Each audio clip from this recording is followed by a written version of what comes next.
My name is George Packard, and I am the Mosquito Police Millionaire. Today, I want to talk to you about what's stopping you from starting your own business.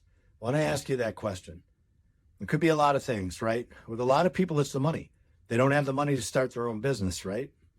And that was a big thing with us when we were starting out. We're like, what little bit that we managed to save, then we're going to invest in something. We were scared if we were going to make money or not. But you have to take chances, right? You have to take chances because the only thing guaranteed if you don't take chances is the fact that you're not going to do anything. You're never going to get out of that financial bubble that you're in, that problematic area, unless you start taking chances. And that's number one. You got to know that. Okay.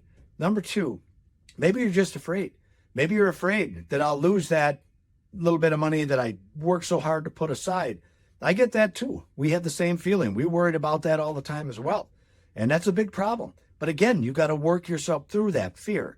Because if there's nothing chance, there's no changes that are going to happen in your life.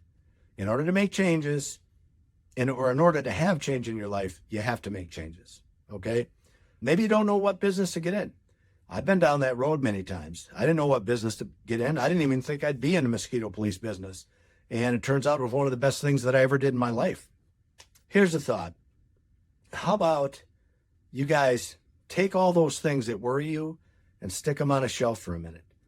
Stick them on the shelf. Stick the money on the shelf. Do some investigating. Check out different businesses and see if there's anything that interests you. Look around your area. Can you solve a need? You need to solve a need. If there's not an ice cream shop in your town, good idea to put one up in your town. If there's not a laundromat in your town, good idea to put one up in your town. Mosquito control, my business.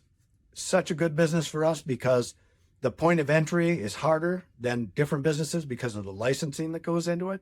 But I'm telling you, once you get there, you never look back. You have to do a lot of thinking about that. You got to put your insecurities aside and move forward. One thing I encourage you to do, if you don't know anything about the mosquito police business, we sell partnership programs. I encourage you to find out. Check these out. See if you might be the next mosquito police millionaire.